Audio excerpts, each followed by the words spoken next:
የምታውቁት ላሚን ያማል ነስራዊ ኤባና ቅይጥ ዝርያ ያለው ስፔናዊ ነው።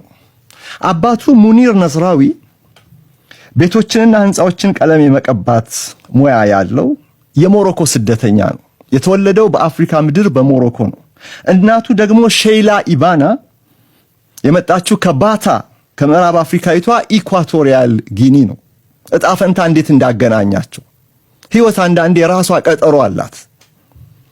አባት ከሞሮኮ እናት ከኢኳቶሪያል ጊኒ የተገናኙ ካታሎኒያ ሮካፎንዳ የፖስታ ቁጥር መለያው 304 ይሆናል። 304 ያማል ጎል ሲያስቆጥር ሴሌብሬሽኑ ላይ በጣቶቹ 304 የሚያሳየው ማለት ነው። ሰፈሩን፣ ሩቱን፣ መነሻውን፣ አካባቢውን ስለማይረሳ ያንን ለማስተዋወቅ የሚያደርገው እና ሙኒር እና ሼይላ ያኔ ከ19 ዓመት በፊት በህጋዊ ጋብቻ ሳይሆን በአፍላ ፍቅረኝነት ነበር ግንኙነት የነበራቸው እና በጁላይ 2007 በካታሎኒያ ላሚን ሲወለድ እናት 16 ዓመቷ ነበር። 18 ዓመት እንኳን አልሞላት 16 ዓመቷ ነበር። የሁላችንም ህይወት አንዳንዴ ድርሰት የሚመስል አጋጣሚ አለ። የፈጣሪ ድርሰት ነው። እንዴት እንደሚያገናኝ እንዴት እንደሚያገጣጥመው ነገሩ ይገርመኛል። እና በ16 ዓመቷ ገና ትዳር ሳይዙ ገና በአፍላ ፍቅር ይሄ ልጅ የመወለዱ ነገር ለዛሬው ማንነቱ አስተዋጽኦ አበርክቷል።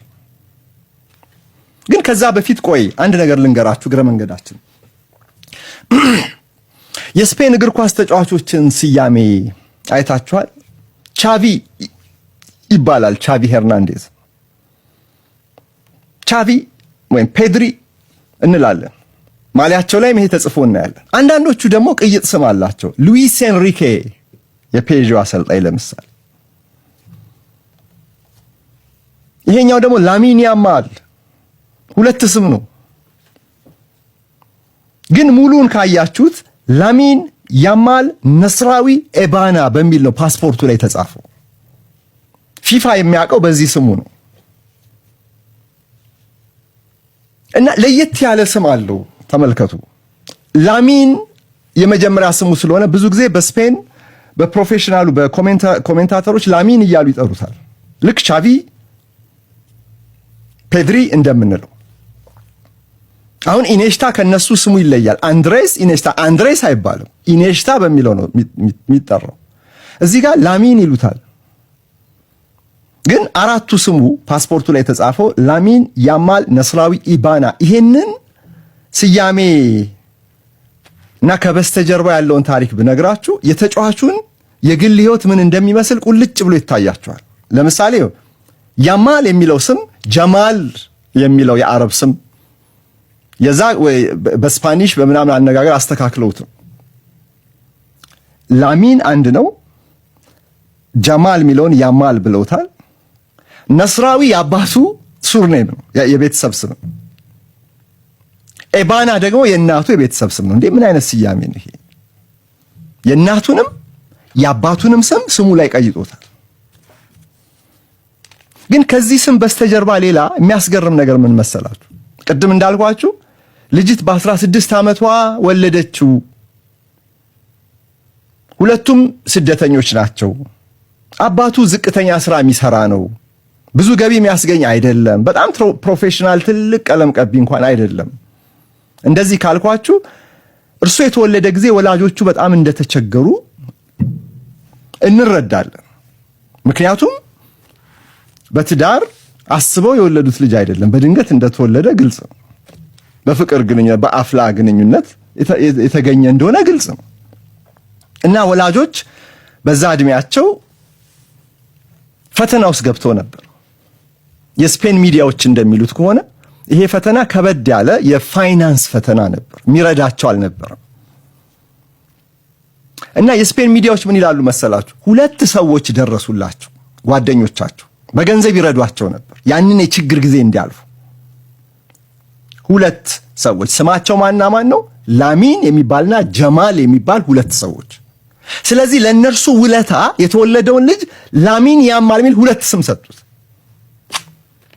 እስካሁን ድረስ በስፔን መገናኛ ብዙሃን በሰፊው ይዘገብ እንጂ ይሄ ታሪክ አባትም እናትም የነዚህን ሰዎች ማንነት ይፋ አላደረጉም።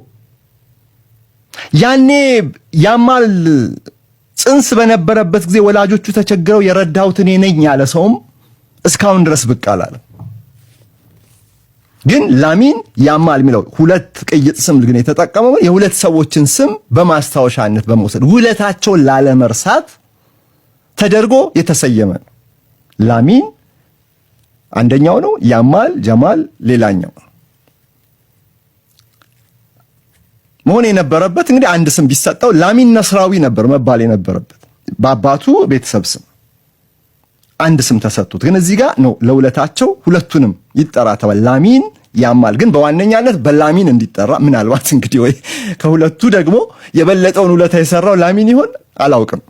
ግን ሁለቱንም ስም ሰጥቷቸው በላሚን ይጠራል። በመጀመሪያ በሙሉ ስም በማሊያ ላይ ላሚን ያማል ተብሎ ይጠራል።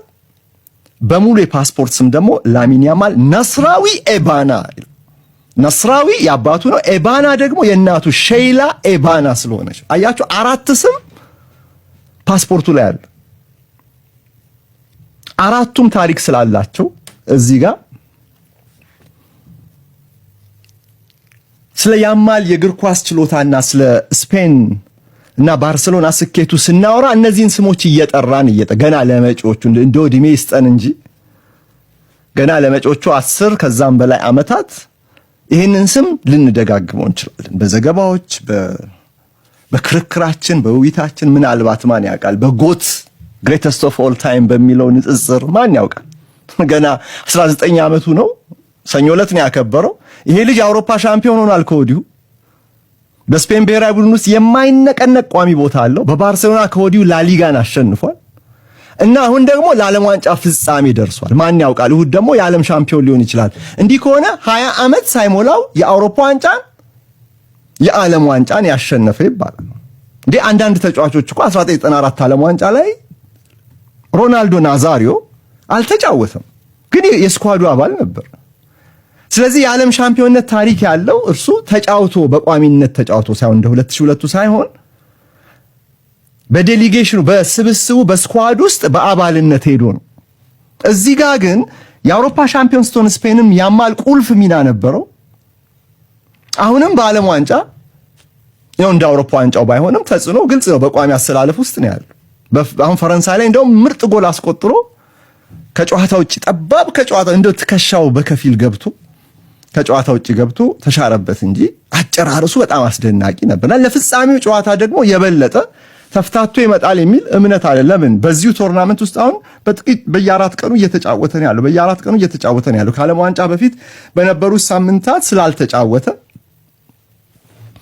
ከሆነ ሪትም ውስጥ እንዳወጣው የፊትነስ ጉዳይ ግልጽ ነው። የመጀመሪያው ጨዋታ እንዲያውም ተጣዋቂ ነበር አይደል?